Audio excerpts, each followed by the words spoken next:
Do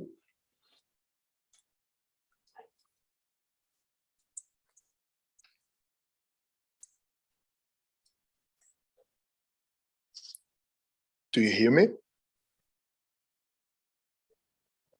Yes, we can. Very good. Thank you.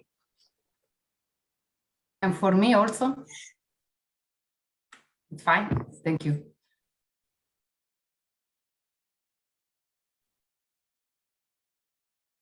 Okay, test. Good.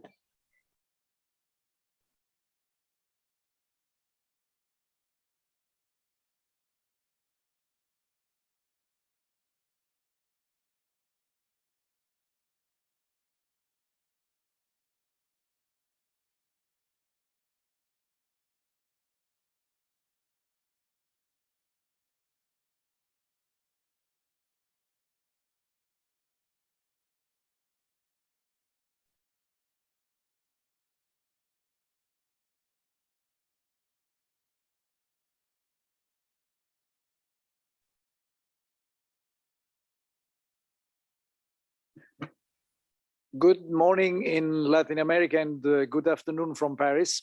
I would like to welcome everybody to today's webinar on distributed renewable energy and the digital transformation of energy systems with a regional focus on Latin America.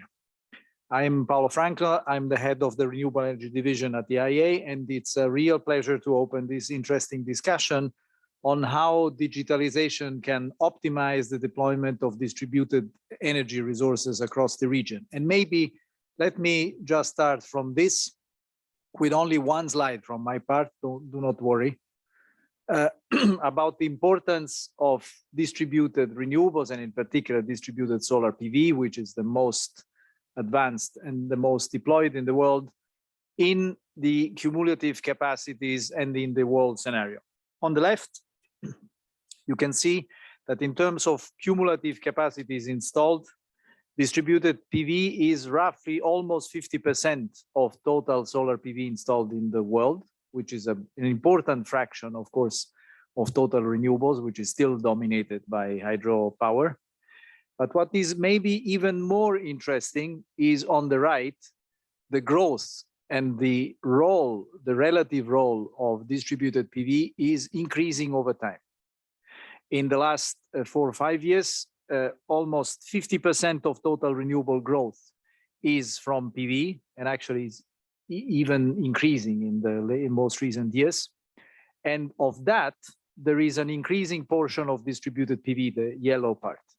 And overall, so the shares of distributed PV in total growth of the power systems is between 1/5 and 1/4 of cumulative installed capacities. Now, digitalization and distributed renewables are closely interlinked in a number of ways, and this will be the object of the whole workshop this afternoon. So for instance, just to give 3 very super short examples, big data and data analytics can help the optimal placement of DRE. Second, they can make distributed renewables visible to system operators via advanced metering infrastructure. And third, which is even more important in the future, they allow to monitor and control them in real time. And there will be a number of presentations and interventions today looking at these important aspects. Now, Latin America has, in this regard, has showed an increased interest to leverage all these technologies, but it has faced with multiple roadblocks preventing large-scale adoption. Now, in this, Latin America is not unique. This is similar to what other countries have faced or are facing when it comes to integrating digital solutions to our energy system. And this is why an international exchange and exchanging best practices, like in the workshop today, is so important. Now, in concrete, in these 2 hours of this interactive discussion, we aim to focus on 3 things: why digitalization of the energy system is key to promote the transition to renewables, how and if digital solution can promote the integration of distributed energy resources, and what are the challenges, the benefits, and the opportunities of energy digitalization. Now, we will go from a big picture analysis provided by the IEA over international experience to a more regional Latin focus. And for that, the discussion is divided in two panels. First, with a focus on international experts from the organization in the United States, from Italy, from France, and Switzerland, that can tell about the lessons learned with digitalization in terms of market design, financing, and data management.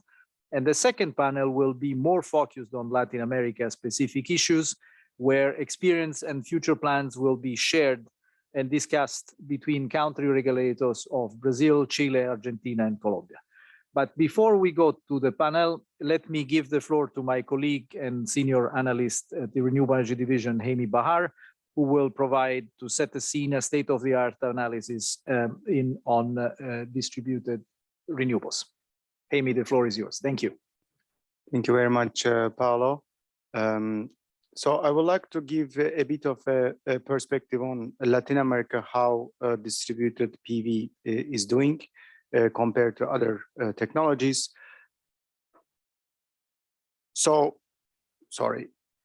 So in terms of the overall renewables shift in the region, we see in the coming 5 years an important shift of technologies, basically from hydropower to solar PV, because of policies, both at large scale and distributed PV. As you can see, the portion of PV is taking much of the larger share in the next 5 years compared to wind. And hydropower is challenged by a lot of social acceptance issues. So in that sense, we see an important shift, and the share of actually the PV distributed applications in the overall renewable growth in the region will be about 20%, almost doubling the last 5 years. When we look at how the deployment is happening in which segment of the distributed PV, obviously utility scale, as you can see in the previous graph, takes an important share, but a growing share is coming from both commercial and residential applications. They are basically more or less shared, with more additions coming from commercial. This is mainly due to the benefits concerning the economics, and you can install basically larger scale installations with lower capex or investment cost than residential, and the affordability in that sense is much easier. And who is the leader in the region in terms of the deployment of distributed PV? And obviously there is an important player here where we will also have in the panelists discussion about that. One important policy has changed drastically the growth of distributed PV in the region.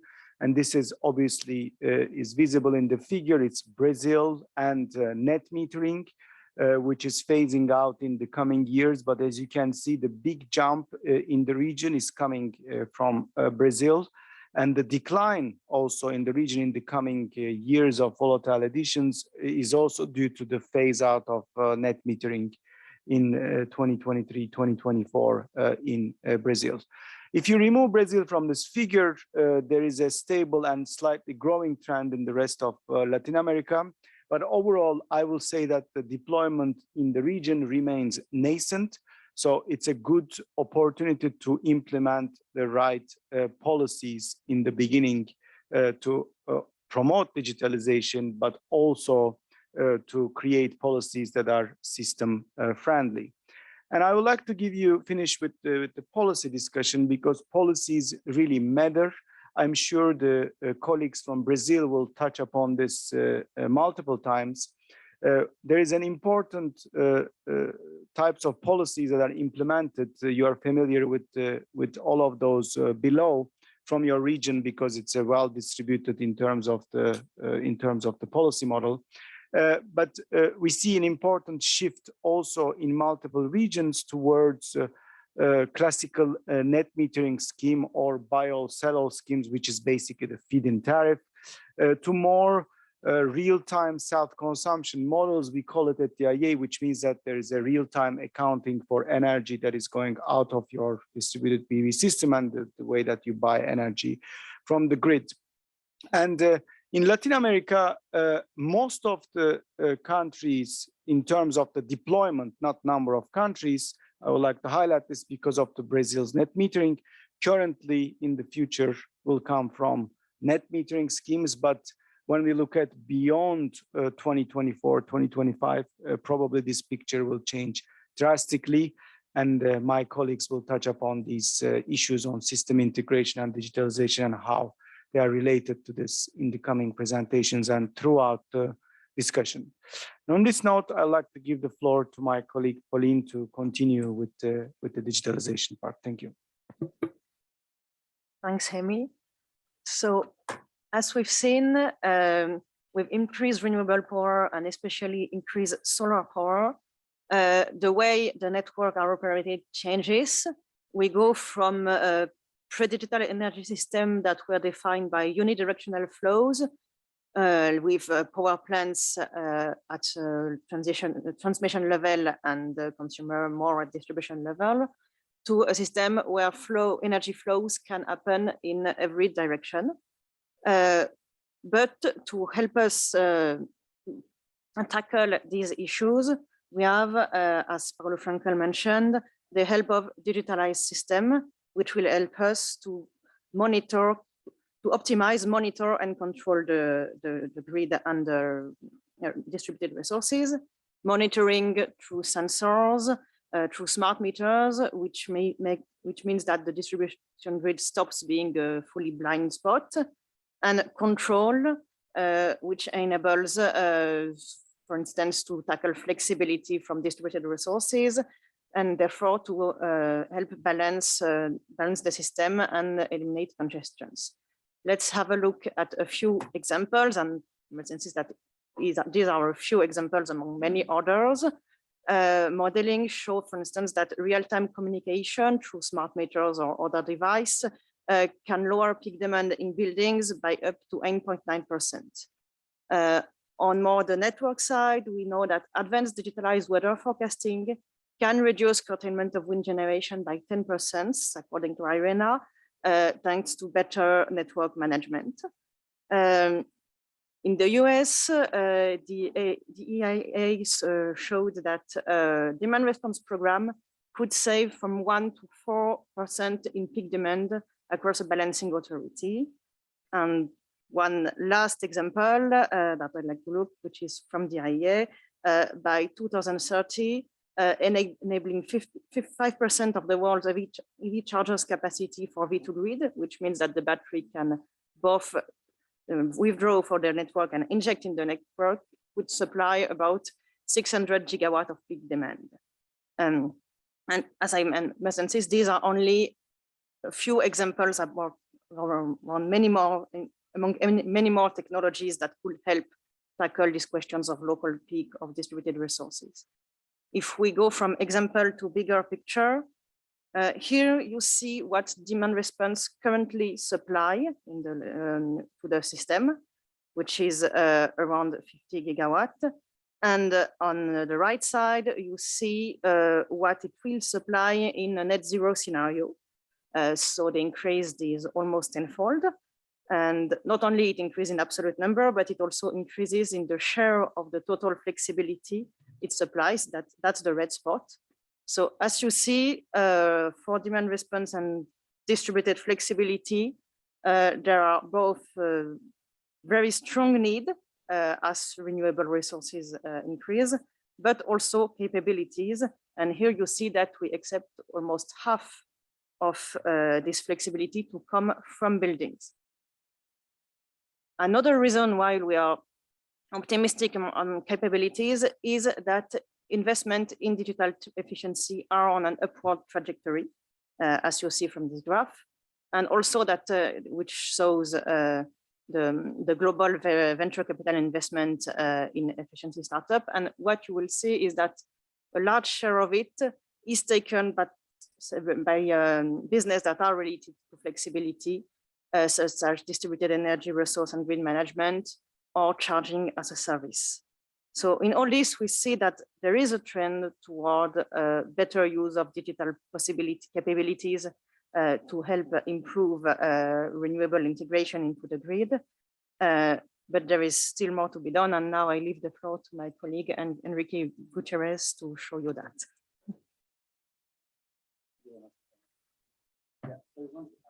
Sorry, thank you very much. Yes, so I wanted to present to you an example of an analysis that we carried out at the IEA regarding the best practice to integrate solar PV. As I mentioned earlier before, improving the system capabilities and ability to monitor PV is very important, particularly in countries that will be dominated by a high share of solar photovoltaics. So this is from a study that we carried out by the French power system, basically looking at what will be the change in the 50-minute reserve requirements at midday, and basically so today in 2020, in 2035, which is the intermediate year of the study, and 2050, which is basically based on the long-term development plan for the French power system. The current situation with solar PV in France is that only about like 30% of the solar PV capacity, which is largely distributed, is able to be monitored and estimated. And based on that is how you basically size the different contingencies based on load contingency, the conventional production contingency, and most importantly, as you see in this analysis, keeping the current monitoring and forecasting abilities for the solar PV generation would lead to a significant increase in terms of the way that solar PV drives the contingency in the system, and consequently the 50-minute reserve requirement. In this analysis, we took the 2017 state of monitoring and forecasting and found they actually equipped the solar PV generation with better forecasting, with better, and this is built at the system level, and also equipping more of the solar PV with remote monitoring and sensing and being able to report it in real time, actually significantly reduced the requirements of additional PV contingency. The increase goes from up to 15 gigawatts of additional reserve requirement to only 1.5 in 2050. This is just about like three times more. So this is more kind of addressing the system kind of effects of integrating distributed resources, and think that as we think of more in deployment of solar PV, we need to actually plan ahead for improving the forecasting at the system level, and also ensuring that the support policies that encourage the deployment of solar PV also come along with technical requirements to ensure the system integration to limit the wider costs at the system for the decarbonizers. Another point that we see is, for example, that when we kind of put together strategies for digitalization, it's important to have a coherent strategy to basically identify the benefits of all of the levels of the system and ensure that these benefits are actually passed on to the consumers. So for example, when we think of digitalization, we have to think of, is it digitalization for distributed generation, digitalization of the grid management, or is it digitalization for improved quality of service? And here we can see how at different 4 levels, this results in different kinds of benefits. So for example, one is having a greater capacity of hosting viable renewables in the system, reducing curtailment, also from knowing when these renewables are generating and how to manage the flexibility of the other resources in the system. This also allows to optimize the investment in new plants and increase the efficiency, for example, when you think of curtailment costs or transaction costs and so on. It also, digitalizing the grid, for example, leads to, for example, the reduction in time to address faults. So, for example, identifying where outages have happened and where there are faults in the grid, which has a consequent effect in reducing the cost of, for example, trucking or deploying personnel to find where the faults are. And overall, it leads to an overall reduction in the cost of generation and reducing the cost of maintenance and the cost of other outages, which then can be passed through like a lower cost of service for the end consumer. So these are the kind of things that we see looking ahead in terms of defining a strategy and how to basically identify where these cost reduction potential are and how these can be passed in, through regulated tariffs and to like lower cost of service for consumers. Thank you very much. And then I'll pass to my colleague, Vida, to start the first session. Thank you very much, Enrique. My name is Vida Ruazita. I'm from the Energy Efficiency Division, and I lead our work on digitalization, including the project Digital Demand-Driven Electricity Networks 3DEN, which is funded by the Italian government. And it's aimed at providing analysis and actionable guidance to support emerging economies on leveraging digitalization for power system decarbonization and resilience. And under this backdrop, we're extremely pleased to have this initial discussion with colleagues in Latin America. We thank you very much for joining us today and to hear more about plans and challenges, as well as on how we from the International Energy Agency and support ongoing efforts towards power system modernization. And we heard from IEA colleagues around broad general trends, around opportunities, but now we have panel one, so I'd urge all our panelists to please join us. And we'll have the opportunity to get some on-the-ground insights on what are the experiences to date across different jurisdictions around the world.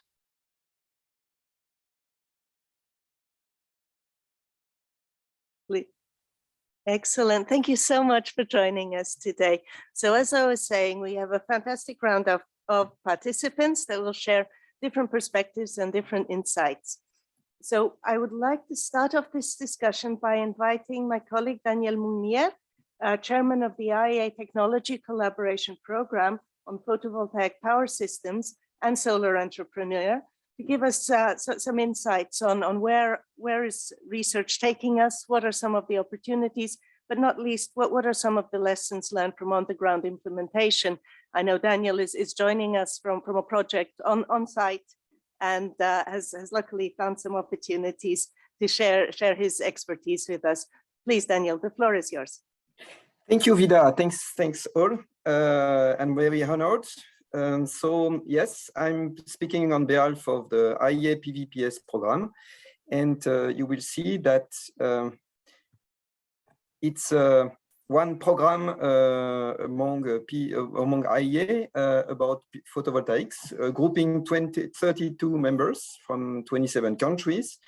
You see here rapidly the map. We are covering a large part of the world. We would like more, especially in South America, but we are present and we are dealing with innovation on the PV sector.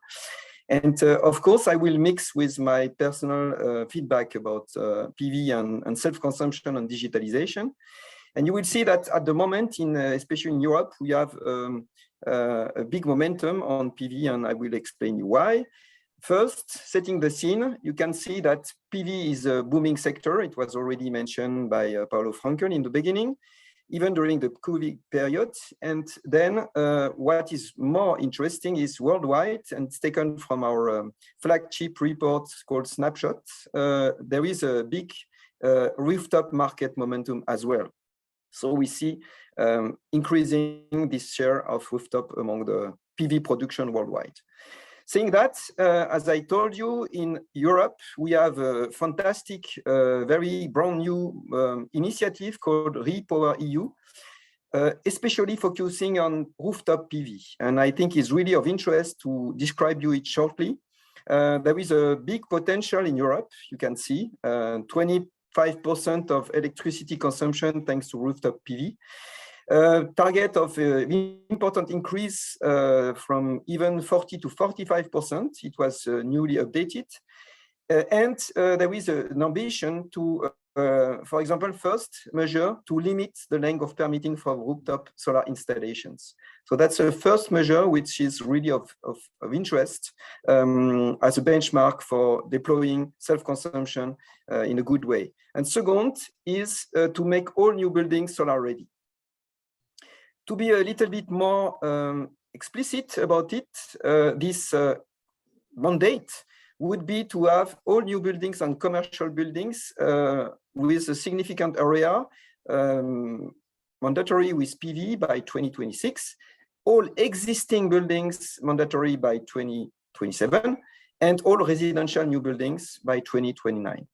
And what is really interesting as well, with this measure is to facilitate the consumption of PV electricity in multi-apartment buildings. So what we call collective self-consumption. So how to make this? And I think it's really the skeleton of a very good political measure is to enhance this possibility, incentivizing in the best way.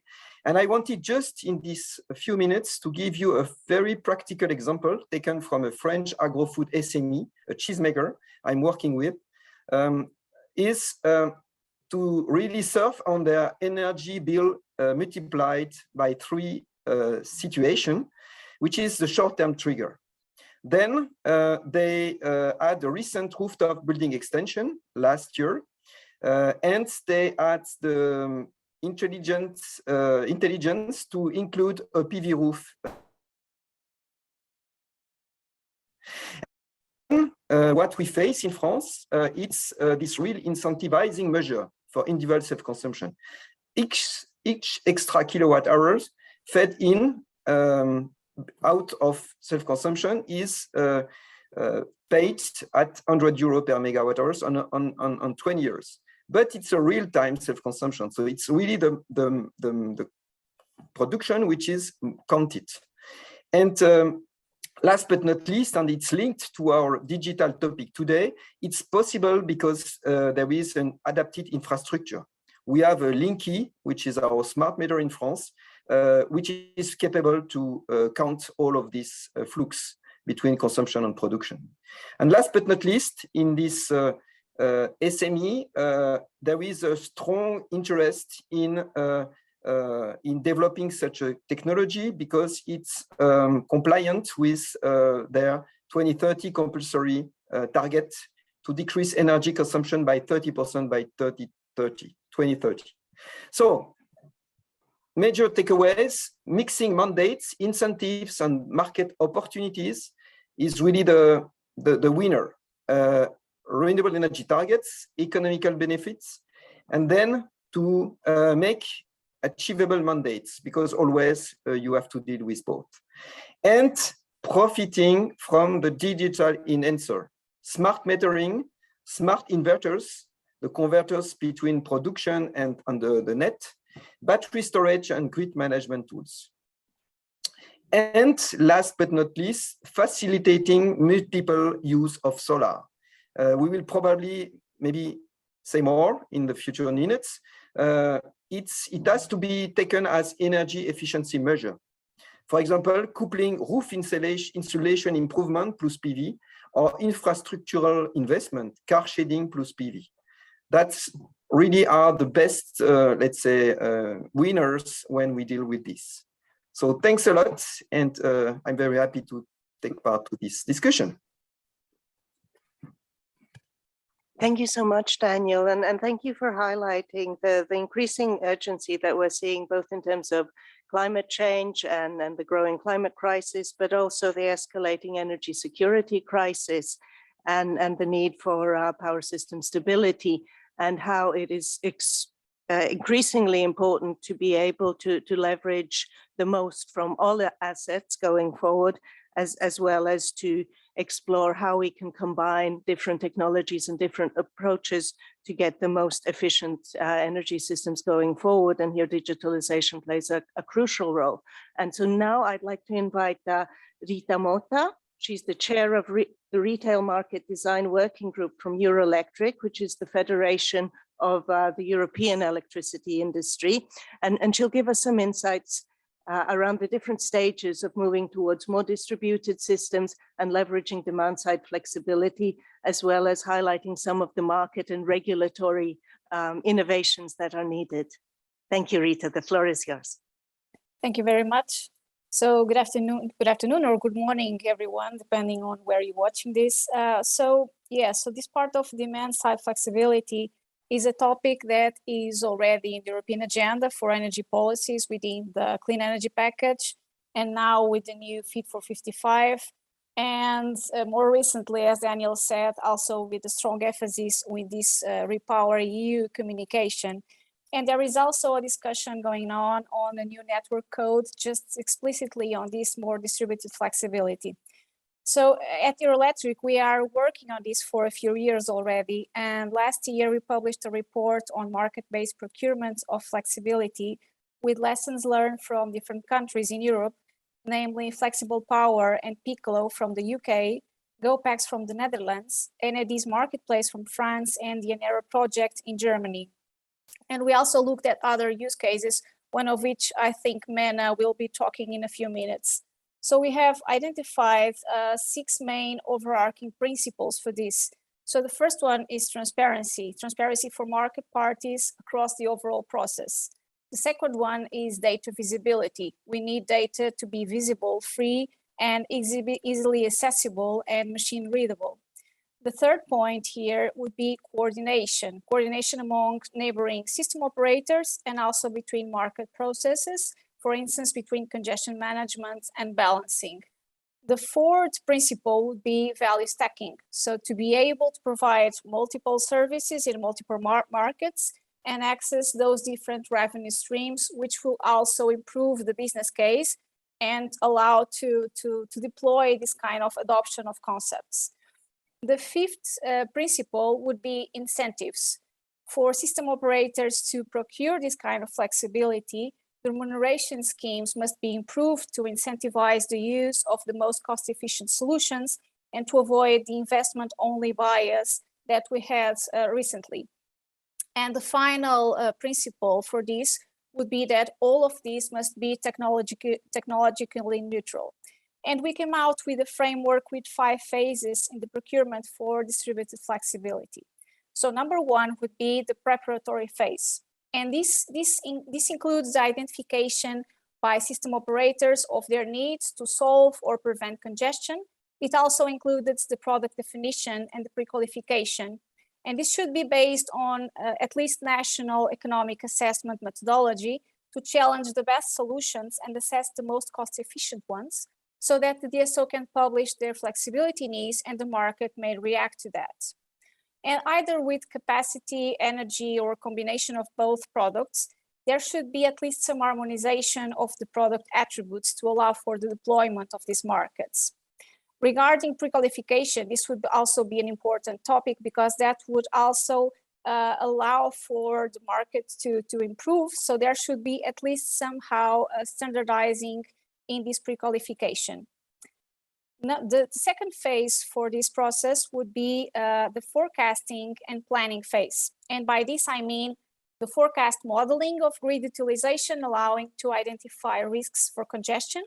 And here the time frame may vary depending on several factors. For instance, if we consider expected frequent events from structural congestions, this may require long-term contracts. While if we are looking for more ad hoc occasional events, this may be solved with shorter term contracts. But even in that situation, if the market isn't mature enough yet, if there aren't yet enough assets available, that also may require some long-term capacity products to make sure that the assets are there when they are needed. The third phase would be the market phase itself. And here I'm talking about the tender process, the bids collection and evaluation for participation in these flexibility markets. And here, one of the hot topics is whether there should be separate or joint platforms for this.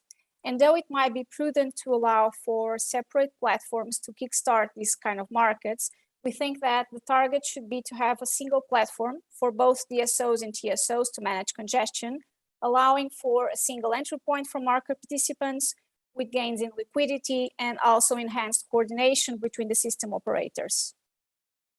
The fourth phase would be the monitoring and activation phase. This refers to the activation of selected bids to solve congestions and to the system operator cooperation up to real time. And here we have to consider that activating of these bids for congestion management may require counteractions to maintain the balance in the power system as a whole. So a strong coordination is really required to prevent double or conflicting activations and between market processes. So this means that real-time monitoring in distribution grids is of major relevance here. And the last phase would be phase 5, so measurement, validation, and settlement. So here I'm referring to the ex-post verification of what flexibility was actually delivered.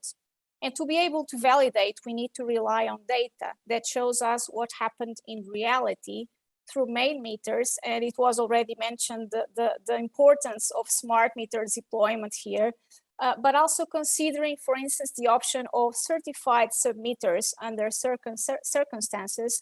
For instance, if we haven't yet deployed smart meters enough and we need more granularity on the data, on information of the data, then sub-metering could be an option also to consider.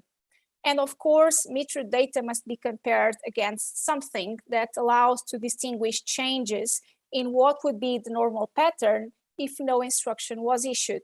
And this required meter data on one side and baselines to compare in the other. So both here are crucial. And of course, in this phase, we also need to consider proper incentives, for instance, considering race factors regarding some acceptable deviations, some penalties for not delivery. So to have the right incentives here so everything can work and the market is considered reliable for the DSO perspective, and also gain from this possibility of having more revenues that will improve the business case for this kind of concepts and will improve the adoption of this kind of concepts. So this is it from my side. Thank you very much.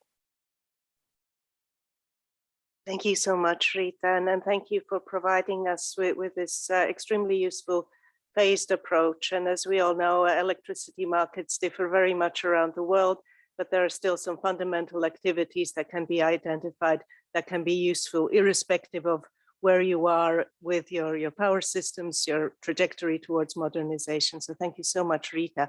What I'd like to do now is to hand over to Mena Testa, Head of Strategic Analysis from NL Global Infrastructures and Networks. Mena will give us some perspectives of how electricity grids could start to look in the future, and what are the technologies, opportunities, and innovations, and what are some of the key lessons learned to date across different countries. Please, Mena.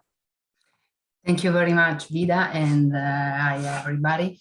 And I'd like to take off from some concepts that other panelists already highlighted, and mainly in this representation, I just highlighting again the context that very well in the introduction Pauline outlined, but just to underline the role and the big challenge that it means for grids, for distribution grids.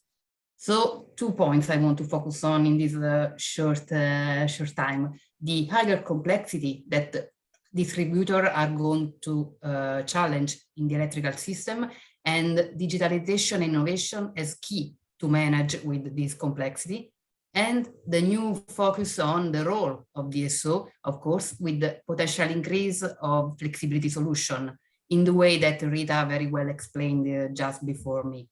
So coming back to first point, digitalization and innovation, it's a prerequisite for the energy transition, or how Daniel referred to are digital enhancer for the transition. So what does it mean for grids mainly? We refer to 3 categories, basically, the advanced metering infrastructure and smart meter, that is the main pillar for grid digitalization. We refer to digitalization of grid in terms of remote control, advanced automation and regulation that allow to that grid acts in an autonomous way, and there will be a better energy management also. And an example I highlighted here is the quantum edge device that in our experience is an all-in-one tool that integrates the key grid functionalities in our secondary substation. Third point, it's what we call it on-field activities digitalized. And I highlighted just best example that is network digital twin that allow to streamline field operation, to reduce response time and increase also the safety for worker. But let's focus just a bit on smart metering, that also considering the context in Latin America is definitely a really first layer to be enabled. Enel, I'm called to talk about our experience. So I'm bringing here the experience of Enel as a pioneer in the smart metering with more than 45 million of meters installed on our own grids and more than 20-year experience. Lesson learned. Lesson learned is the benefit for all, basically. There are benefits for the electric system and markets overall, for the stakeholders such as TSO, of course, aggregators, prosumers, also allowing free market and increased competition for retail offers. For the company itself, in terms of operational efficiency, by means of remoting automation of the activity and optimizing all the operation at the low voltage level. Energy losses, of course, thanks to real-time balance and again, control at the low voltage level, engagement of customers. Let's think to faster restoration, integration of smart home apps, technology, and also basically the increase of consumption awareness in the customer. And finally, also the sustainability, if you design and build the meter in a circular and sustainable approach. So this is an example as first layer for digitalization, and I want to bring also this more complex project that we carried on, that starting from smart meter really integrated all the distributed energy resources in the grid, because it has been developed in Puglia, a southern region in Italy, on medium voltage level, in a rural context with the high availability of renewable, especially photovoltaic, what we are mainly talking about in this panel. So it really demonstrates the improvement of the network performance through innovative technologies, through active network management and inclusion of theirs in the grid. So again, lessons learned are in terms of benefit for quality of service, for increase of hosting capacity, energy efficiency, and also development and pushing to electric mobility. Coming back to the second point, I wanted to highlight for you, and to the coming back to the described process that Rita did, which is the opportunity. The opportunity arrives, and we are catching this opportunity as company to carry on regulatory sandbox and pilot projects. We are doing this in Italy, in Spain. We have opportunity also in South America, in Brazil, thanks to the funds by ANEL in other Latin American countries.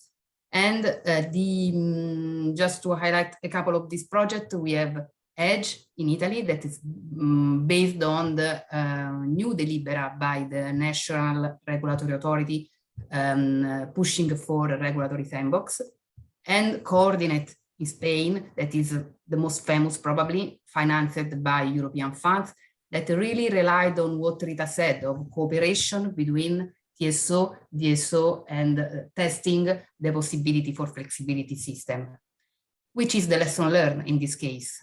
Is related to the role of regulators allowing this possibility, the possibility to do sandboxes, to be out of some penalty constraints from regulation point of view, to drive innovation through pilot project, and again, share with other stakeholders the outcomes from this project.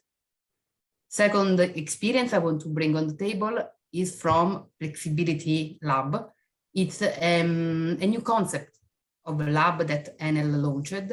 It's a 4-location lab again in Italy and in Spain that will allow the testing of flexibility solution to external stakeholders. So it's completely open and free for the third parties, but allowed to test in a real world operating environment and ensuring also technological neutrality.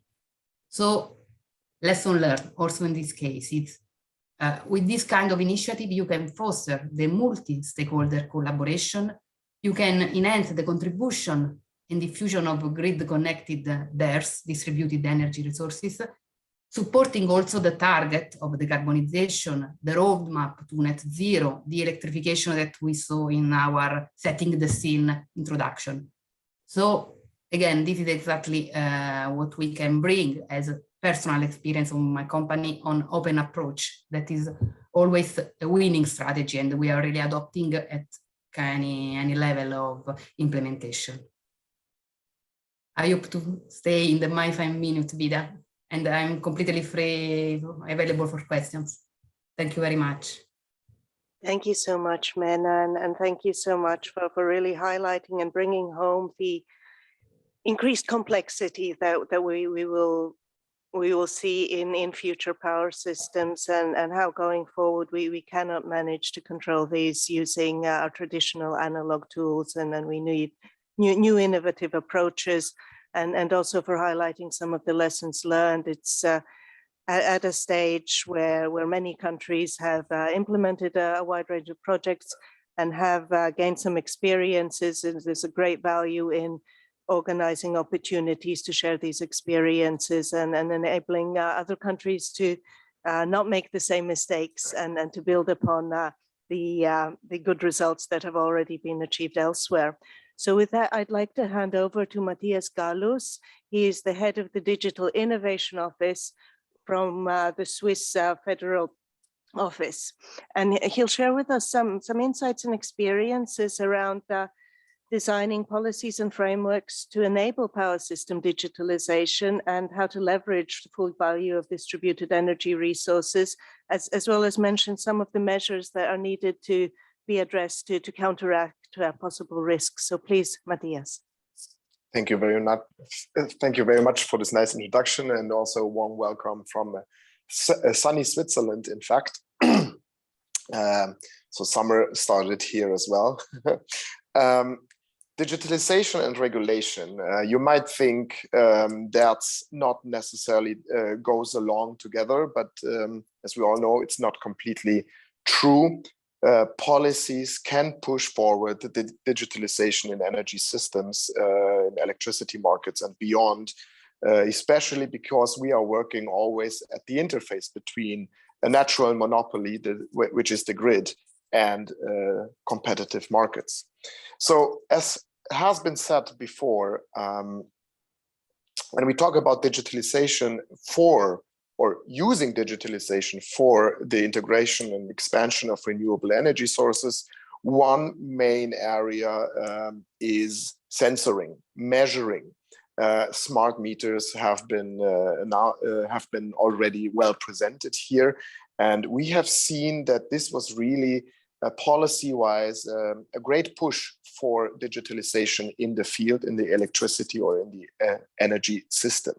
However, this can be done on different ways, and it turns out that smart metering, or let's say intelligent sensoring, doesn't happen just by itself. The policies that we came up here in Switzerland, because we have a lot of distribution system operators for such a small country. We have more than 600 indeed that are responsible for metering. So we needed to set a clear policy on how this should happen in Switzerland. And therefore, we came up with a couple of rules and minimum requirements of what this technology should be able to furnish to the system. And the system view is very, very important. And this is typically also brought to the table by policies. So having clear technical minimum requirements is a big benefit. Also, when trying to push forward intelligent sensoring in the network for the integration of the renewables, you need to think about how the data should be available. So it's very important to have a clear vision on that. It turns out that you seriously need to avoid proprietary solutions. So what you want to end up is with a more or less homogeneous infrastructure in the field so that competition and digital business models can actually plug in easily and well to this metering infrastructure, especially interfaces. You have different interfaces. These need to be standardized. The standards need to be open. They need to be clear. You want to avoid stranded investment in sub-metering that you not necessarily need. Just because you could easily use the data that is furnished by the smart meters, and they are able to measure in real time. You just need to make sure the data becomes accessible, and their standardization is really the pathway to go. Beyond that, you also need to think about, okay, what's beyond smart metering? How can you distribute the data typically of 15-minute granularity? Of course, you can go smaller. Depends a little bit on the market design that is established. And this, it turns out that the digital platforms, data hubs that also standardize basically the processes and help with process efficiency could be a very good measure. So of course you want to have one national, such a platform that provides an equal access to the data and to the processes to all different players. Because as we all know, with more and more distributed energy sources, more and more players sit on the table and they need to be coordinated very efficiently. And that's one way you could set this up. Switzerland is now looking into this and working on a policy that should establish such a national data hub. If you also, you should have a look at what can happen at the grid edge. So basically at the sites of the renewables where they are produced, there usually you have solutions like smart home solutions or different things to automate and control the different sites. There also you need to think about how to make it easy for customers to get to the data and also to switch suppliers or service companies if they want to, because competition in the digital field pushes forward because of innovation. In the end, the integration of the renewables and also their acceptance. Better services allow this basically.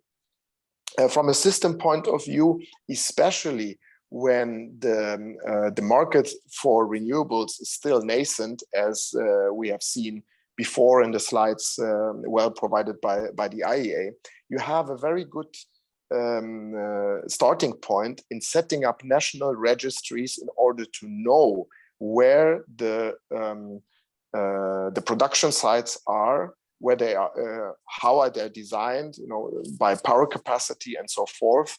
And with such registries, you can provide the transparency and the data access that is then needed by the markets, as we have seen before, as we have heard before, like flexibility markets, other markets, that then can use this data as basically also as an infrastructure to set up well-coordinated solutions.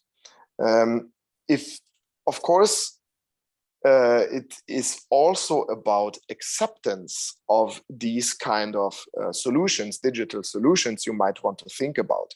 So, and the acceptance is really hard to get in those days, especially when we talk about new infrastructures.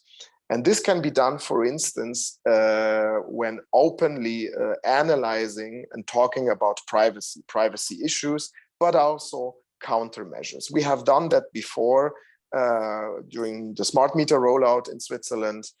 We conducted several studies on what can be done with the data, what could be done with the data, how this should be enabled or prohibited, of course. Is there an opt-in or should there be an opt-out solution by the customers? The customers then, when it comes to privacy, they need to be put by policies really in the driver's seat, as depending on different use cases where it is needed. Also, you need to do not forget when talking about when trying to reflect and come up with digital solutions on a national level in order to push renewables. Do not forget, or try to not forget to think about security, especially cybersecurity. It's a difficult topic indeed. Also by acceptance, but also by technologies, it's quite complicated. But starting very early to put questions on the table and work on them, like publicly, turns out to be a very good enabler and a very good facilitator then for the acceptance of new digital solutions. And having all said this, as you can see, of course, the topic is quite broad with a lot of interfaces to different technologies, to different stakeholders, not only photovoltaics, but also might be wind, might be aggregators. So maybe this is a very good chance also to start a data and digitalization strategy that goes along with the different strategies that you might have in the countries. And if this is well coordinated, you can really facilitate and use the potential of digitalization as an enabler for renewables expansion, but also integration. But the key is really to have the data available. That's the first point. Secondly, accessible. And thirdly, as was said before, as much as possible standardized. Thank you. Thank you so much, Matthias, for a lot of valuable and important points there, especially on the value of strategies and framework standardization, and the need to work with broad stakeholder groups and consult as plans are being developed. We have a few minutes for a bit of a discussion. So, and Matthias, you were already mentioning the topic of consumer acceptance, especially in terms of data, but I'd like to broaden that topic, because what we're discussing here is consumers playing a much more active role when it comes to purchasing technologies that can help decarbonizing systems, in terms of using them, in terms of acquiring their own benefits, but also providing broader benefits for the energy system. And how do we start communicating more effectively with consumers and engaging them and helping them to want to be willing participants on this very exciting but very technically complex journey. So I'd open up for some thoughts and insights on this topic, please. Please just jump in. Well, maybe I just jump in very quickly, because very important topic, of course, digital technologies, the measures we have at hand today to communicate with a lot of people in a very efficient way is a big chance for to work on these barriers and hindering points. So we set up here in Switzerland a clear program that is called Energy Switzerland. So we are programming here and using digital technologies to communicate, to really clearly point out the benefits of renewable energies when it comes to system change. So what do they bring to the table? How much CO2 they could spare? That's one point, and also to kind of sensibilize the population. Another point is also, of course, how much one could save in the energy bill, or how to set up such a system in a very easy manner, creating leads to local installation businesses. So the chances are manifold, but they really need to be utilized. And this is one good way, using digital technologies to set up, to clearly communicate the benefits and show them, like, and create a touch and feel. Thank you so much. And maybe I'll just pick on you, Daniel, because you work with consumers on a daily basis. If you could share some insights and ideas with us. Yes, I fully confirm, and even I would add, instead of speaking of acceptance, we should speak about facilitation, because it's really rather positive, and digital technologies are really the good way at the moment. I know that sometimes it's difficult because it's related to infrastructural progress sometimes.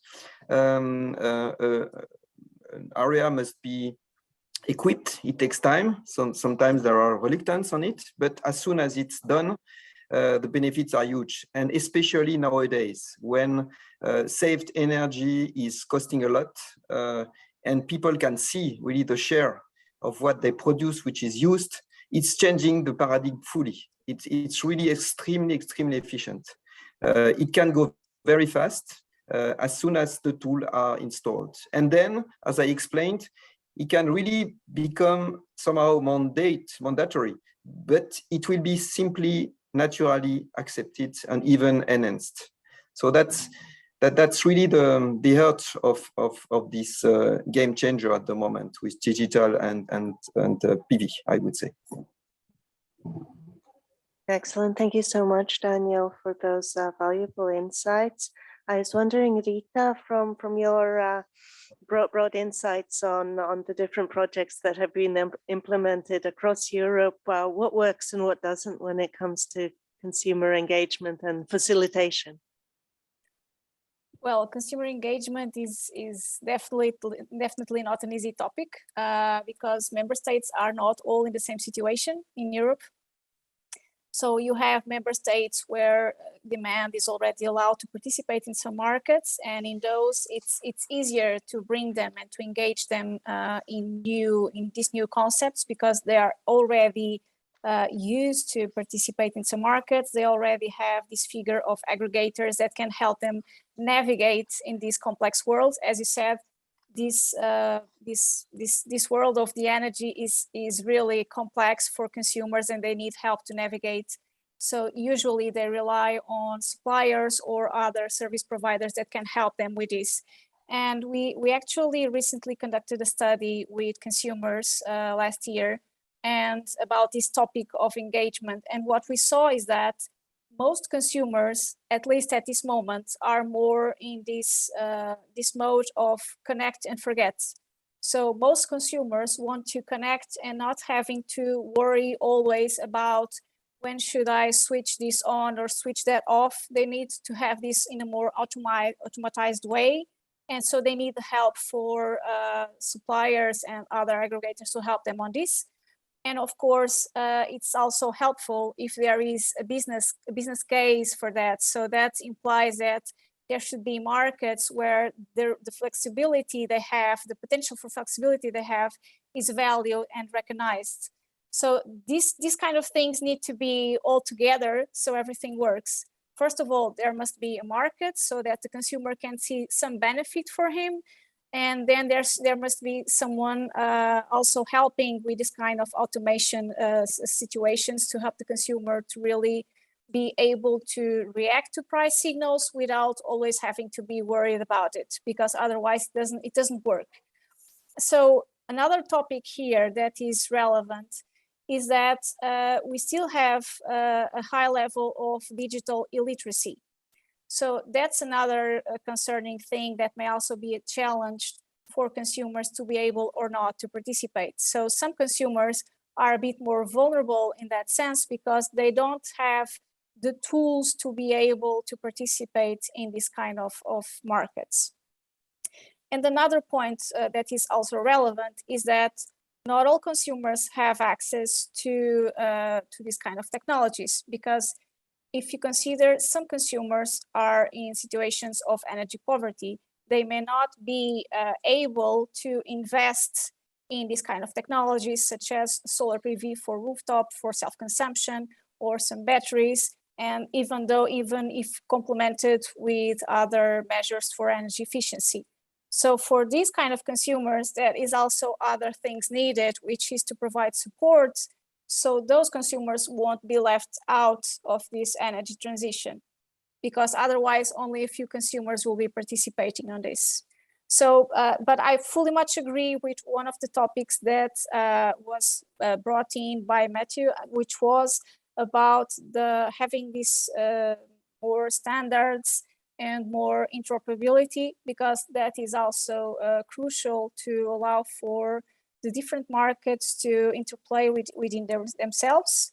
So that will make much easier also for suppliers to bring options and value propositions for the consumers to participate, for small producers to participate, and that will increase the value for everyone.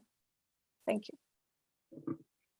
Thank you so much, Rita, and especially for highlighting the very important question of equity and the need to take measures to ensure that our transition is just and that opportunities are created for all to participate.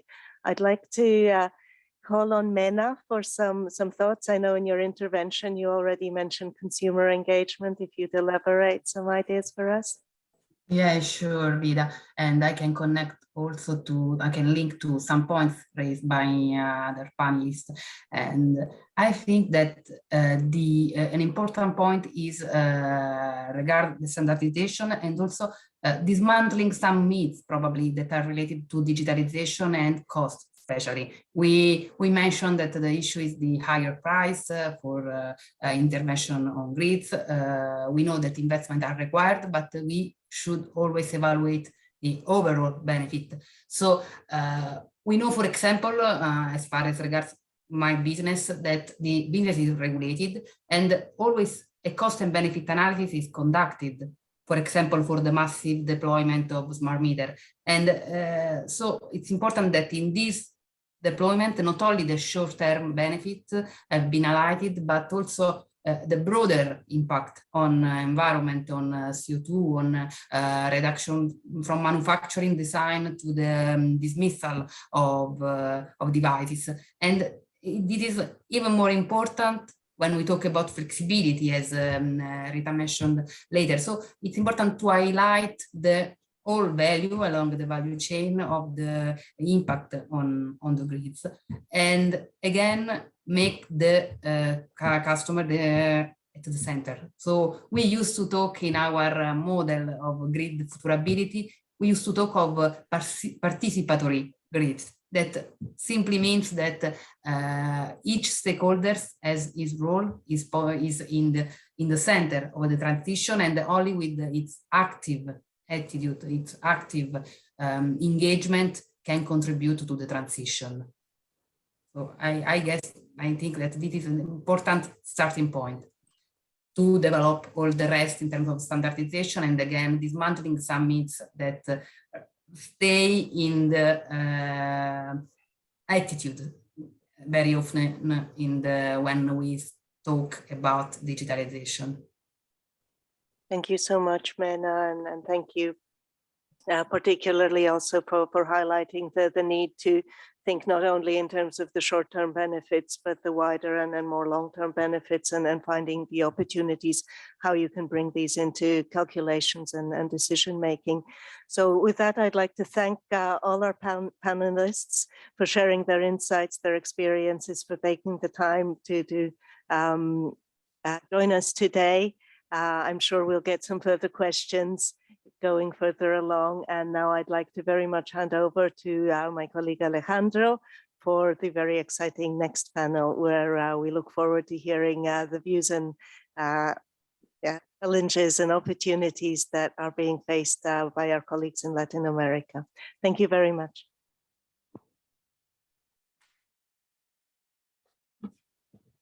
Excellent. Thanks so much, Vida. I'm going to switch to Spanish. So, and the benefits of all who are with us that do not speak Spanish, please, I can remind you, there is a channel, so there's going to be translation. And now I'm starting with the Spanish part. Buenas tardes. Buenos días para nuestros colegas. Good afternoon, good morning for our colleagues in Latin America.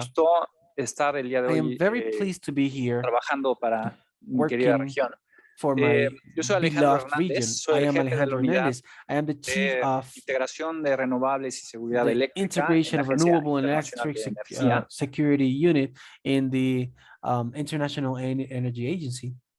Y el día de hoy también tengo And today I also have otra gorra. another hat. I have another Estoy position. también representando a RITA, the Regulatory Energy Transition Accelerator. Esta es una iniciativa del Banco Mundial, de IRENA, de la Agencia Internacional de Energía y 20 reguladores que se han juntado para hacer una plataforma con la idea de compartir experiencias entre reguladores y con esto poder acelerar la transición energética.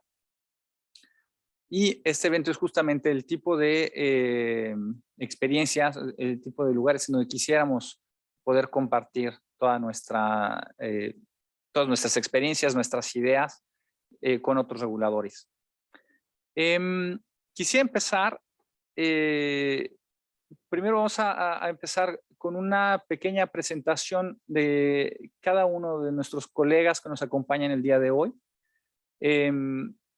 Un poco, como ya se había explicado y como pueden ver en la agenda, la idea es que ellos nos puedan compartir cuáles son las oportunidades que se han identificado en sus respectivos países en términos de diseño de mercado, o sea, cuáles son los cambios que se han implementado, que pueden implementarse, y cuáles son los desafíos que existen actualmente para un uso eficiente tanto de la energía distribuida y de todas estas tecnologías de digitalización de los que hemos escuchado. Algunos temas más prácticos, por ejemplo, ¿quién paga? ¿No? ¿Quién va a poner las finanzas? ¿No? Cuando estamos hablando de todas estas tecnologías, ¿cuáles son los esquemas que se han implementado? Y finalmente, si nos pudieran comentar un poco sobre los siguientes pasos. Ahora, voy a empezar con el orden alfabético de los países. Entonces, agradezco muchísimo al señor Claudio Damiano por acompañarnos el día de hoy. Claudio es coordinador de energías renovables y nuevas tecnologías en el Ente Nacional Regulador de Energía de Argentina. Claudio, por favor. Muy buenos días a todas las personas presentes. Por favor, ruego confirmación si se escucha. Sí, muy bien. Gracias. Bueno, voy a darles un muy breve panorama. En Argentina estamos empezando a mirar, a trabajar estos temas de recursos distribuidos. Es incipiente esa tarea. Nosotros estamos relevando las tecnologías que hay hoy disponibles y creemos que hay una oportunidad muy importante para hacer trabajos en este sentido. Como hemos escuchado a lo largo de las presentaciones anteriores, necesitamos un cambio cultural para avanzar fuertemente con esto. Y el relevamiento de tecnologías junto con programas piloto, con experiencias que puedan brindar un efecto de demostración, quizás puedan aportar mucho a explicar los beneficios de cada una de las medidas propuestas y a que todo el público, tanto el consumidor como los integrantes de los cuerpos técnicos de la multitud de empresas distribuidoras que hay en la Argentina, del orden de 600, puedan todos comprender hacia dónde se puede ir. Esto creo que se tiene que hacer en conjunto con los sectores comerciales de las empresas para poder hacer menúes para el consumidor y de esa forma también poder planificar en lo que serían inversiones o gastos o las experiencias piloto. Esa secuencia de relevamiento de tecnologías, implementación de pilotos con participación fuerte de los aspectos comerciales y de operadores de los sistemas de distribución, junto con alguna herramienta de planificación, creo que podrían ser unos excelentes pasos próximos, adelantándome a tu pregunta, y considerando que Argentina es un país federal, es un país que tiene jurisdiccionalmente un desafío adicional. La generación está en manos de la nación y las redes de distribución en manos de las provincias, con lo cual exige un esfuerzo de coordinación adicional. Excelente. Muchas gracias, Claudio. Ahora quisiera pasar con Livia Raggi, quien es especialista en regulación de la Agencia Nacional de Energía Eléctrica, ANEEL, de Brasil. Si nos puedes comentar en 5 minutos un poco la perspectiva desde Brasil. Okay, I have a presentation. Can I share my screen? Yes, please. Okay. Let me see. Can you see? Yes. In the presentation mode. Okay. Thank you so much. I'm happy to be here to share with you a little bit about our experience with distributed generation and the digitalization of distribution systems, which is very incipient when we think of smart meter deployment in Brazil. Well, the net metering scheme was created in Brazil by Resolution 482. okay, enabling the participation of renewables and cogeneration up to 5 megawatts. We classify systems as micro or mini generators depending on the installed capacity. And at the beginning of this year, after a long discussion with society, we approved the law 14,300, okay, reforming the net metering scheme and allowing the use of behind the meter solar plus storage. The law established non-bypassable charges that will be partially and gradually applied to systems connected from 2023 forward. We have a transition rule between 2023 and 2029, and after that, a final rule that is not yet defined, okay? And as we can see here, this kind of generation is growing at a fast pace since 2016. We have now about 1 million systems, 1 million power plants, 11 gigawatts, essentially from solar PV, and residential and commercial consumers, okay? And an interesting data is that each working day, we have more 19 megawatts of distributed generation connected to our grids. And even with the net metering reform, we expect an increasing penetration of the systems until 2031. The numbers are high, regardless the final rule to be applied. This is our estimation for the next years. And how about the challenge? We are already facing several challenges, technical and economic challenges with the integration of distributed generation into the grid. I have here a few examples. Connection issues, because we have concentration of generators in some utilities regions where the incentives are higher. So sometimes in some areas, we have to expand the grid to accommodate the excess of generation in distribution systems. We have power quality concerns over voltage, and small utilities are not used to deal with this challenge, these issues.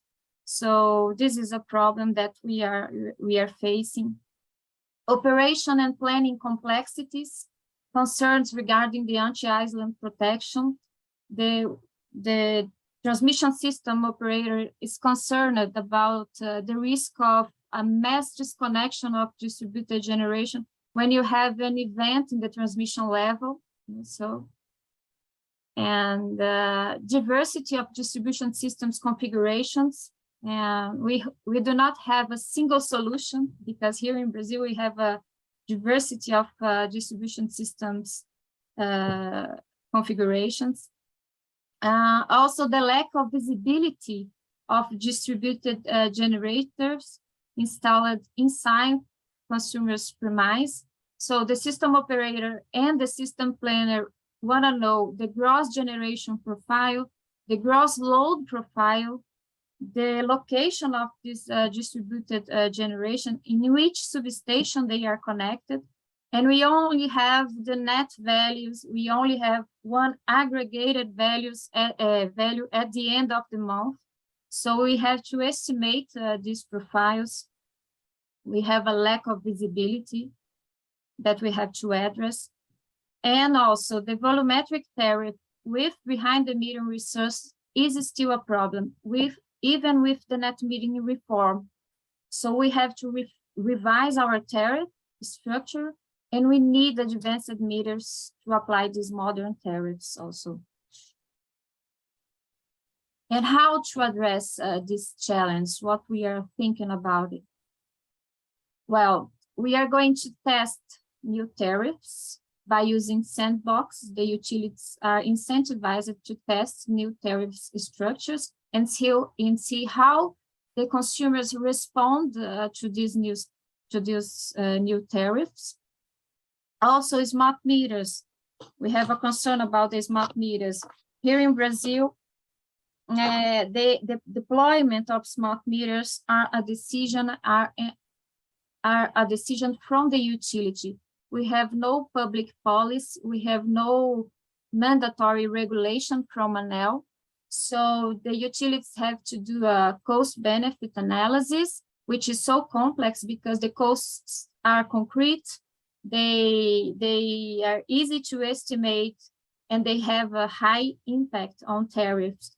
Otherwise, on the other hand, the benefits, they are diffuse, they are not easy to estimate, they depend on consumer and on how consumers are going to respond to these tariffs, on how utilities are going to use the data, to aggregate value to this equipment. So this analysis is complex, and the utilities are not always confident to invest in smart meters. So we have to improve the way ANEEL is dealing with this subject, okay? And also, other discussion is about the use, maybe the mandatory use of smart inverters, the modulation or limitation of the amount of active power injected into the grid, and the provision of ancillary services by distributed generators. So we can increase the hosting capacity of the network and avoid high investments to receive excess of power generation in distribution systems. We think it's not technically and economically reasonable to expand the grid to accommodate excess of generation in the distribution level. And all these aspects I have shown are part of a broader study aiming to discuss new regulatory models to allow all consumers in Brazil to become active players in the energy market by using distributed energy resource, microgrids, or virtual power plants. ANEEL released a public consultation in 2021, and the feedbacks, contributions received from stakeholders will be used to support new regulatory activities under the strategic theme modernization of distribution network. Okay, this is what I want to say, for instance, for this moment. Thank you. Thanks so much. Muchas gracias, Livia. Vamos a regresar con los oradores en unos minutos. Primero vamos a terminar con las presentaciones. Ahora voy a darle la palabra a Gerson Reyes, quien es el jefe de unidad de investigación, innovación y desarrollo de la Comisión Nacional de Energía en Chile. Gerson, por favor. Thank you. Can you hear me? Sí. Okay, gracias. I moved to Spanish in order to how to Alejandro said, and maybe it's better for the speaker, and my apologies for the rest of the people, but it's better for in order to give you more details about the presentation. Tengo una presentación, entonces por favor la voy a subir. Ustedes me confirman si es que se ve.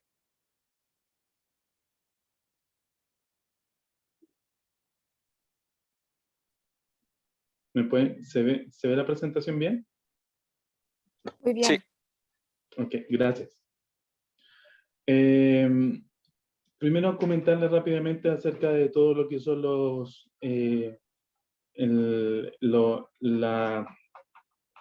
algunos desafíos que enmarcan todo este desarrollo que nosotros hemos tenido en términos de la evolución del sistema eléctrico en Chile. Principalmente se pueden mencionar tres grandes aspectos que han movido todo el desarrollo del sector energía, que primero la rápida expansión y la competitividad natural que han llevado adelante las energías renovables. En particular, en el caso chileno, nosotros tenemos en el territorio nacional, se puede incorporar rápidamente dadas las condiciones geográficas y del recurso primario en el cual estamos hablando, donde podríamos estimar un potencial inicial bajo las condiciones de los primeros paneles fotovoltaicos y su performance, cerca de 1 terawatt solamente en la zona norte del país, y considerando la zona sur del país, una capacidad eólica en la Patagonia que alcanza factores de planta que superan el 50%. Entonces, existe una capacidad de recursos renovables bastante grande y eso nos permite y ha facilitado el incremento del aumento de energías renovables y por lo tanto un rápido crecimiento también en esa parte asociada al mercado y sobre todo a nivel competitivo.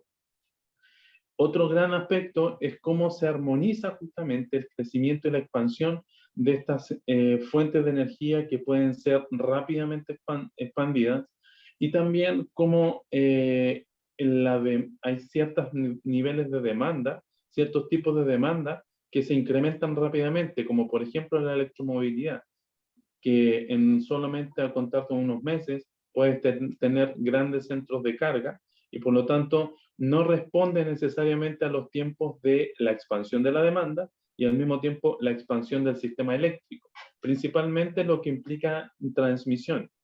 Y en último caso, esto lleva y conlleva a que hay nuevos requerimientos de flexibilidad del sistema. Necesitamos flexibilizarlo tanto en la operación como también dar herramientas que permitan la expansión. Y si uno ve los nuevos desarrollos, las nuevas estrategias que hemos tenido en Chile, tanto por electromovilidad como también el uso de un nuevo recurso que es hidrógeno, entonces requerimos más flexibilidad y hay gestión de recursos dentro de estrategias de flexibilidad donde utilizamos, por ejemplo, lo que es recursos en términos de almacenamiento y cómo podemos expandir también el uso y el crecimiento de mercados incipientes y que tienen gran futuro, como por ejemplo el mercado de las energías renovables más el mercado de hidrógeno. O sea, ahí hay un match interesante. Aquí entregarle algunas estadísticas, simplemente esto es una foto de todo lo que es el sistema eléctrico, la expansión cómo se ha dado y cómo hemos ido evolucionando en el tiempo. Y menciona, por ejemplo, que los proyectos que están en construcción y que están acorde a la operación, se ven que prácticamente la mayoría son proyectos del tipo renovable. Estamos hablando de cerca de 4 gigas o 5 gigas que estamos esperando aproximadamente para el 2024 en su incorporación.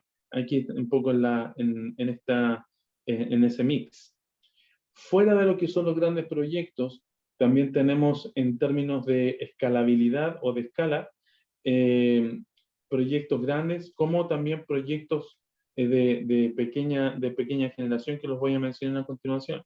Una de las grandes herramientas que tenemos para la expansión de la generación es justamente las Energy Supply Tender Bidding Process, las licitaciones de suministro de largo plazo que se enmarcan en el concepto de la distribución y la previsión de demanda, donde el concepto fundamental es la neutralidad tecnológica, como ya lo han mencionado algunos de los expositores, y aquí un poco en esta lámina observamos cómo se ha ido expandiendo a lo largo del país y también cómo han ido evolucionando los precios donde principalmente en el 2021 si uno lo compara históricamente, tenemos un 82% de precio de diferencia entre la demanda más alta, el precio más alto adjudicado y el precio más bajo adjudicado en las licitaciones en los últimos años.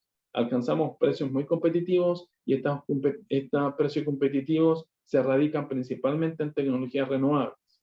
Entonces ahí es bastante interesante y da un espacio grande en la participación de este tipo de tecnología, donde cabe destacar que es en este tipo de instrumentos regulatorios donde se introdujeron innovaciones regulatorias que permitieron en su oportunidad abrir espacio para que las tecnologías renovables fuesen competitivas a este nivel, en los bloques de demanda en los cuales pudiesen participar, principalmente habilitando a tecnologías solares, aquí pudiesen proveer con cierto mayor rango en las horas donde ellos pudiesen proveer, que es la hora de sol. Entonces, estos elementos facilitaron bastante su incorporación y también su competencia dentro del mercado.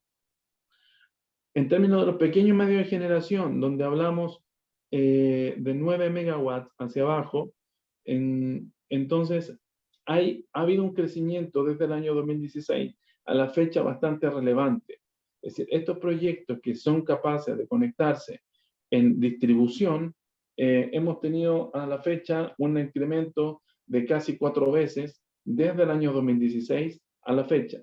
Entonces tenemos proyectos de 3 megas, 6 megas, 9 megas, que tienen capacidad de conectarse en la red de distribución. Y estos proyectos tienen un cierto nicho en el mercado, un cierto espacio en el cual se pueden desarrollar, y que al mismo tiempo tienen una regulación propia dadas las condiciones y el lugar donde está su punto de conexión. Por lo tanto, estos proyectos son relevantes en términos del desarrollo también y el aporte que se ha dado al impulso de las energías renovables en Chile. Para tener una perspectiva de lo que es la institucionalidad en Chile, se encuentra el Ministerio de Energía, que es la autoridad política, es el encargado de definir las políticas y las directrices en términos de la política energética. La Comisión Nacional de Energía, que es el regulador, y la Superintendencia de Electricidad y Combustibles, que es el fiscalizador. Además, existe el operador del sistema, el operador del principal, que es el Coordinador Eléctrico Nacional, y es el que gestiona los recursos que están bajo su responsabilidad para generar una economía, un despacho de energía costo eficiente. Y a nivel de distribución existen las licitaciones de suministro y por otro lado, a nivel de clientes, existe una diferenciación en cómo los clientes acceden a la energía en virtud del tamaño del cliente. Existen los grandes clientes y los clientes regulados, quienes son los que están sujetos a precios, dados por la Comisión Nacional de Energía. Y finalmente el panel de expertos, que es la entidad que dirime cualquier controversia que exista entre los actores del sector. Dicho esto, para tener este contexto, entro lo que es el tema de qué es la digitalización. O sea, ¿cómo hablar de la digitalización? Aquí hay que depende en qué términos nos hablamos. A mano izquierda, en forma muy resumida, están las herramientas regulatorias que permiten el desarrollo de la infraestructura. Por un lado, tenemos al ISO, que es el coordinador, que tiene una función... Perdón Sí, por claro. interrumpir. Si podría cerrar en un minuto, por favor, para seguir con la discusión. Gracias. Por supuesto. Entonces tenemos al ISO, donde ahí en el caso nuestro tenemos por la ley el desarrollo de regulación para promover esto. Y entonces por una parte tenemos todas las herramientas regulatorias que están empujando un poco la digitalización y aquellas soluciones que vienen por parte de la industria, que son parte inherente de su operación y mantenimiento, donde hemos visto el desarrollo de realidad virtual, inteligencia artificial, data analytics, análisis térmico, entre otros. Y hay un elemento muy relevante en términos de cómo aplicar la inteligencia, que es ir desde la parte alta, que ya estábamos hablando del ISO, hasta los consumidores, que es top-down. Ahí nosotros hemos visto cómo ir aplicando de manera regulatoria también aspectos que aporten a la inteligencia del sistema, como vía subestaciones digitales, por ejemplo. Pero también hay otro que se mencionó en el panel anterior, cómo traccionar de alguna forma al cliente, desde una actitud pasiva a una actitud activa. Y esto simplemente se da en términos de los beneficios que ve al cliente asociado al beneficio que la red le otorga, si es que él simplemente es un cliente que absorbe energía, o por otra parte puede ser un cliente que interactúa con la red. Va a ser más activo en términos de cuánto más beneficios vea desde el sistema. Solo mencionar esto, como nosotros vemos el Back to the Future, volver al futuro, que es lo que vemos, que el flujo de electrones va a existir en paralelo al flujo de datos. Lo que nosotros vemos a futuro es de alguna manera cómo esto se puede dar. Y hoy día existen tecnologías que lo pudiesen hacer. Al parecer, la blockchainización pasa a ser un camino en el cual hemos visto que se está explorando en otras partes, en otras latitudes, y puede ser un elemento que puede colaborar en términos de mantener información. Existen dos cadenas de información relevantes. Mucha data se puede generar, pero hay una que está asociada al mercado, otra data que está asociada a la regulación, a la infraestructura y a los procesos tarifarios. Entonces, son dos grandes flujos de datos que se requieren: el mercado de la operación y los flujos de datos que están asociados a la regulación. Ahí vemos que puede ser un camino a seguir. Y solo resaltar el punto 6. Perdón, Gerson, pero creo que vamos a tener que pasar al siguiente orador. No hay problema, no hay problema. Ahí eso simplemente cerraba esto donde tenemos bastantes desafíos y tenemos bastantes oportunidades con el uso de la información que se pueda generar. Eso es, Alejandro. Muchas gracias. Muchas gracias. Y ahorita vamos a seguir hablando sobre los desafíos y las oportunidades. Ahora quisiera darle la palabra a la comisionada María Claudia Alzate, que viene de la Comisión Reguladora de Energía y Gas de Colombia. Comisionada, muchas gracias por estar aquí. Muchas gracias, buenos días a todos. Bueno, yo no tengo una presentación porque, pues, tengo un tiempo muy corto para contar. En esta primera parte, pues, quiero concentrarme en contar en las cosas que hemos logrado en Colombia desde el punto de vista de las reglas para dar el señal al mercado para que esto se desarrolle. No significa esto que tengamos varios retos hacia adelante para que de verdad el desarrollo se dé como lo esperamos.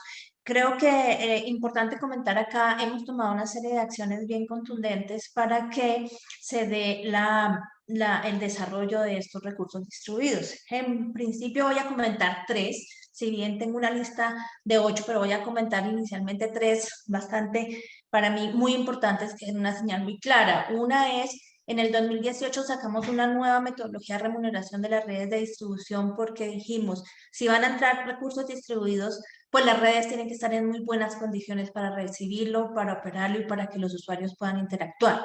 En Colombia hemos tenido una historia de muy mala calidad de las redes de distribución, en los últimos años empeorada.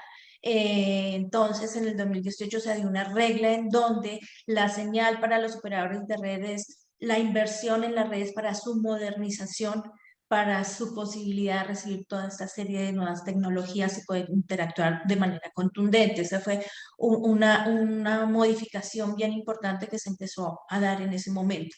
Igualmente, desde el 2015 y luego contundentemente en el 2018 se empezaron a dar las reglas de autogeneración, cómo los usuarios que quisieran montar autogeneración en sus casas, en sus negocios, en sus pequeñas industrias, podían interactuar con la red. Si bien desde el año 1994, cuando se dio el gran cambio de la prestación de los servicios en Colombia bajo este esquema de mercados, se permitía la autogeneración, nunca se podía hacer negociación con la red. Desde el año 2015, con una ley de incentivos a las fuentes no convencionales renovables, especialmente a estos recursos distribuidos, se permite la interacción y la venta de los excedentes de los usuarios a la red.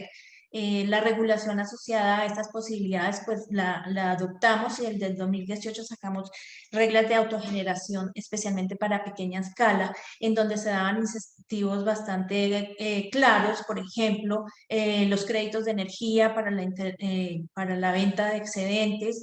Se definían una serie de requisitos de conexión simplificada a la red, de facilidad, para que no se diera esto de manera complicada por parte de los distribuidores y fueran reglas muy claras. Esto, si bien se sacó en el 2018, en el 2022, después de una revisión de la experiencia de lo que había sucedido en enero, sacamos unas nuevas reglas con toda la experiencia, mejorándolas para lograr que se diera mayor desarrollo de esta penetración, y se hace pues una claridad y se estandarizan los procesos, buscando siempre es que los usuarios sepan a dónde acudir y cómo acudir para hacer esto.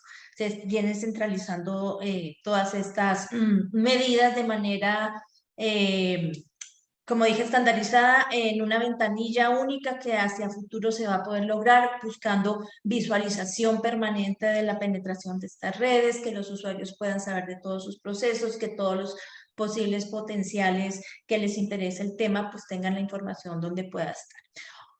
Esto respecto de cómo se deben conectar los créditos de energía, las condiciones técnicas y demás. Hay otra regulación que salió también recientemente, a principios de este año también, y es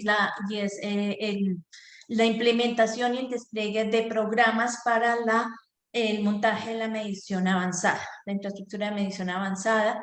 Tenemos ya una resolución clara que está basada principalmente en que tiene como dos criterios fundamentales. Uno, cada mercado de comercialización en Colombia, de los más o menos 29 mercados que tenemos, tiene que hacer un análisis de costo-beneficio que demuestre hasta dónde y cómo deben ser los programas de implementación de AMI, donde siempre el beneficio pues sea mayor que el costo, pero adicionalmente en donde tenemos un enfoque que basados en la experiencia de diferentes países, las experiencias buenas y malas en los diferentes países, hemos dado unas reglas de el AMI se debe pagar con los beneficios y con las mejores de eficiencia que se van a lograr en el manejo de la medición avanzada. El objetivo, el criterio que está determinado es no va a significar un mayor costo para los usuarios. Todo debe pagarse con estos beneficios y esas mejoras de eficiencia, al menos durante los primeros años donde se pueda hacer ese despliegue y empiezan a pagarse las inversiones en ese sentido. Hacia futuro podremos ya pues revisar y que se vuelva y todos esos beneficios sí poderlos incorporar en unas mejores tarifas para los usuarios. Ese es muy importante como habilitador. Hemos creado un esquema que además de AMI como habilitador de todos estos recursos energéticos distribuidos, lo vemos de esa manera, de verdad, como un habilitador. Por eso hemos dado todas estas reglas para que se pueda implementar. Uno de los beneficios principales que también nosotros hemos encontrado es la mejora en la competencia a nivel de los usuarios finales, especialmente los usuarios pequeños que todavía hoy en Colombia siguen atendidos por el distribuidor, que es el comercializador incumbente de los mercados, y no hay una gran posibilidad de que compitan los comercializadores por los usuarios. Este habilitador AMI, como una medida de poder eliminar una serie de restricciones tecnológicas que hoy no permiten eso, que se lleve a la realidad, si bien está concebido desde el principio en la ley, pues es una de esas grandes ventajas, y toda esa producción de información que nos va a dar el AMI en todos esos datos y toda esa cantidad de posibilidad que van a tener ahora el mercado, los usuarios, los agentes, los entes de control, terceros interesados, los vamos a manejar a través de un gestor independiente de datos, a través del cual todos van a poder tener acceso abierto y transparente en toda la información para poder sacar el mejor beneficio de esta implementación de esta tecnología desde el punto de vista de la competencia. Además, pues vuelvo y repito, de lo que entendemos es claramente un habilitador para el poder montar esta serie de recursos distribuidos y poder visualizar y mejorar la interacción entre los agentes y los usuarios. Todas estas reglas que venimos montando, hemos también acompañado con todas las reglas de diseñar cuáles son las condiciones técnicas para la conexión de todos estos recursos distribuidos, siempre pensando en la seguridad de la red. Hemos también dado reglas de posibilidad de almacenamiento, como un desarrollo de almacenamiento en las redes de distribución.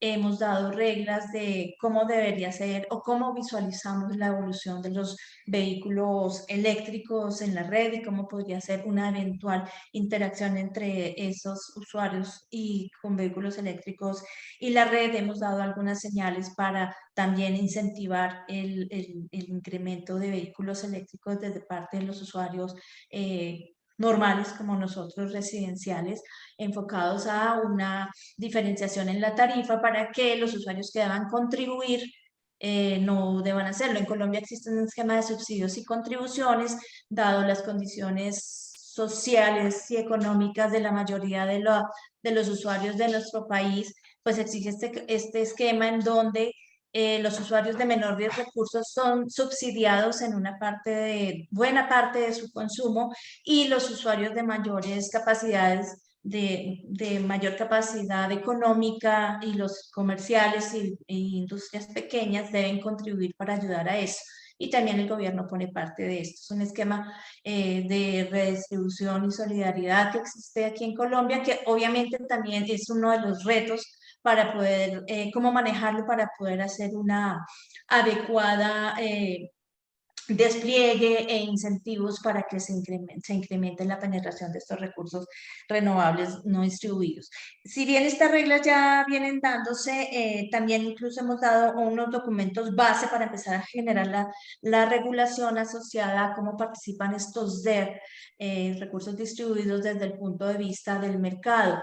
Y tenemos un documento base que es asociado a respuesta de la demanda, pero ya no solamente desde el punto de vista de mejorar su consumo, modificar su consumo por tarifas o bajar su consumo para participar como demanda desconectable voluntaria, que en Colombia existen esos programas desde hace bastante y los estamos mejorando, sino desde una visión de cómo esos recursos energéticos van a poder interactuar con la red, con el operador de red, cómo van a poder prestar servicios auxiliares a la red u otro tipo de servicios en la red. Todo eso pues estamos ya en el proceso de discusión con toda la industria, con los agentes, con los interesados, con unas bases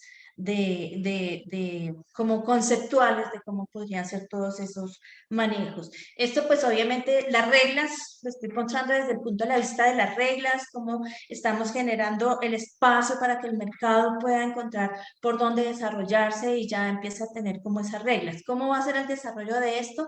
Pues bueno, en eso estamos, si bien es cierto que a hoy más o menos hay visualizados en las redes de distribución cerca de 50 megavatios de instalación solar y 10 megavatios de instalación de biomasa. Y ya empiezan a tener una interacción con la red vendiendo excedentes que en los últimos 6 meses se ha venido disparando, ha venido mayor visualización de esto, obviamente con las reglas que hemos dado, y estamos pues empezando a detectar todos estos cambios. En Colombia tenemos generadores distribuidos. Perdón, si nos podría terminar en un minuto para poder pasar a preguntas y la discusión. Sí, señor, claro. Yo creo que eso es en esencia lo que quería comentarles. Hemos tenido un desarrollo, hemos visto ya que empieza a verse en la red. Tenemos muchos retos que aquí no los hemos contado, espero poderlos contarlos ahora, pero el mensaje es, hemos trabajado desde la regulación, acompañados obviamente de una política fuerte en ese sentido, para tener las reglas que no paren el desarrollo de esto. Siempre con una consigna en ese desarrollo es el mercado dará las señales de cómo evoluciona esto, pero el regulador siempre estará pendiente de 3 elementos fundamentales, que es la confiabilidad del servicio, de la suministro de energía, la disponibilidad de que el servicio se dé, que siempre está dispuesto a la seguridad de las redes, que ya no se vayan a afectar, pero sobre todo que todo esto resulte en precios eficientes para los usuarios, que no vayan a representar costos mayores e indebidos, sino que siempre con la consigna los precios que paguen los usuarios y los resultantes deben ser precios eficientes que ellos deben, a los cuales se les deben trasladar a los usuarios. Muchas gracias. Voy a empezar con una pregunta. Yo creo que es un poco a manera de clarificación. Hay una discusión muy interesante. Tenemos, creo, experiencias muy diversas en la región. Es casi una aclaración. Lo que entiendo es que en Colombia el regulador sí tiene una posibilidad de obligar a las distribuidoras a invertir en medición avanzada, ¿cierto? Pues no es una obligación. A ver. Tenemos aquí un reto importante. Si bien hay una política pública respecto de que se debe invertir, instalar medición avanzada, y teníamos una política clara de que había de dónde salir los recursos, como le digo, de parte de los beneficios y de las eficiencias que puede traer esto.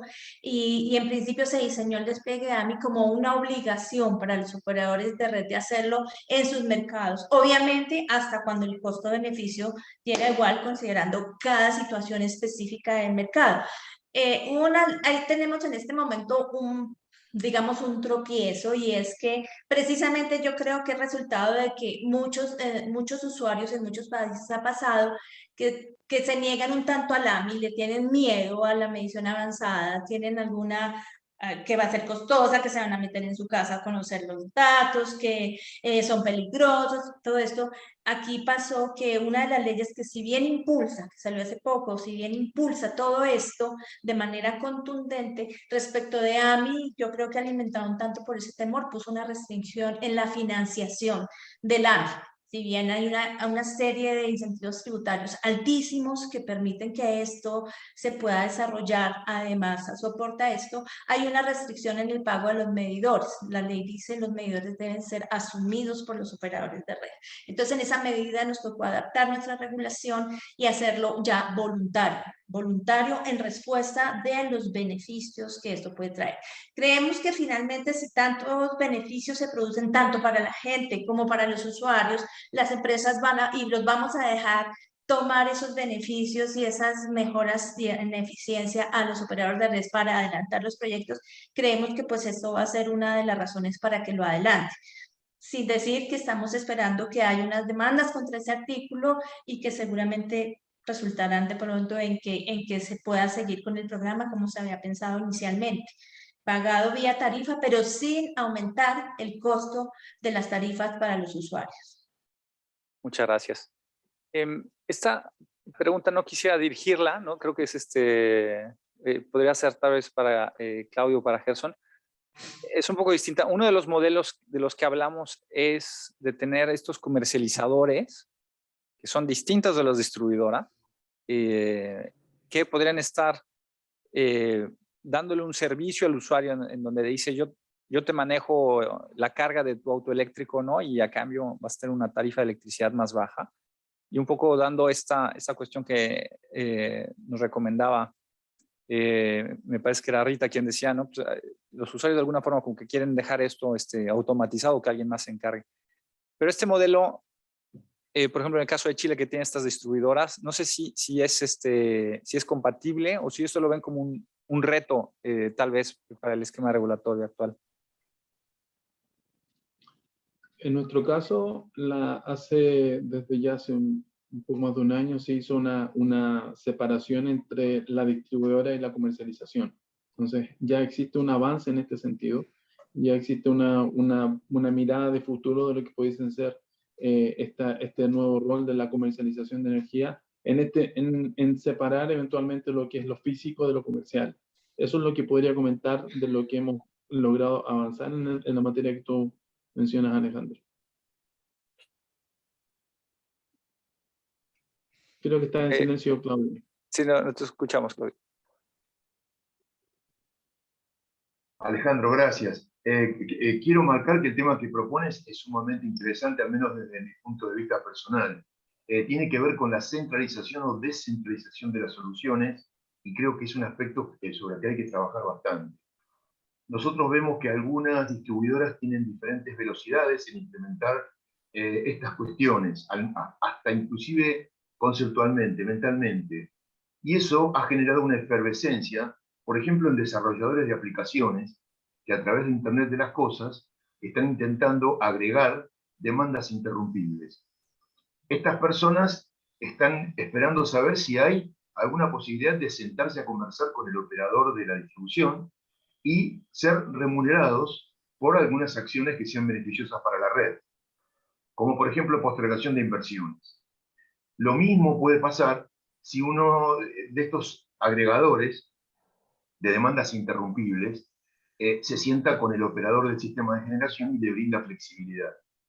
Y hay bastante actividad en torno a eso, porque algunas distribuidoras, como te decía, van a velocidades diferentes. En el Reino Unido hemos visto que el regulador está pensando en que las distribuidoras podrían no ser aptas para brindar estos servicios. Y está pensando en crear nuevas instituciones que todavía no se sabe muy bien cómo es porque van a consulta pública, pero es un tema de lo más apasionante. Por último, quería comentarte que no sé si estoy muy influido por un trabajo que hemos hecho recientemente con alumnos, pero hemos recogido varios trabajos en donde se manifiesta cierto temor ante las transiciones energéticas en nuestra región latinoamericana. Y hemos visto que la descentralización genera ciertos temores, algo así como que el que implementa generación descentralizada y propia, behind the meter, está quizás salvándose él solo de algún problema energético y no contempla las necesidades de toda la comunidad. Algo así como el que se acepta que inviertas en mayor eficiencia en tu appliance, pero no tanto que instales ese mismo dinero en paneles solares. Y creo que esto que tú acabas de comentar, si es que yo estoy realmente en lo cierto o si veo algún fantasma, quizás pueda ser un tema muy interesante para conversar en cuanto al desarrollo de mejor comunicación, mejor forma de instruir a todas las personas involucradas. Muchas gracias, Claudio. Ciertamente es un tema muy relevante. Una última pregunta para Lidia. Uno de los temas de las particularidades de Brasil es esta cuestión en donde es una decisión de las redes de distribución el poder invertir en medición avanzada. Quisiera preguntar en este contexto si ya queda claro en el caso de Brasil, por ejemplo, quién es el dueño de esos datos. O sea, si finalmente es la distribuidora la que decide invertir o no en esa medición avanzada, ¿en qué nivel está la discusión de, bueno, de quién es el dueño de esos datos que van a venir con esa medición avanzada?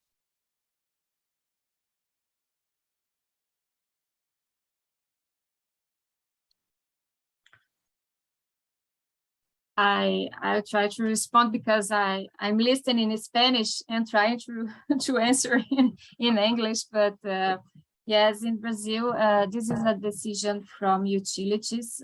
They decide to invest, and we do not know yet what is the role of ANEL in this topic. Maybe we can define the criteria of the cost-benefit analysis, define the minimum functionalities a smart meter should have. So this can make the utilities to be more confident on doing these investments.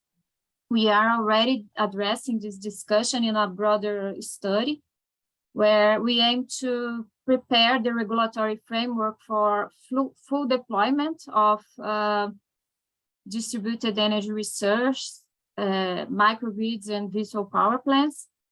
And this activity has a straight relation with the digitalization topic. But who is the owner of the data?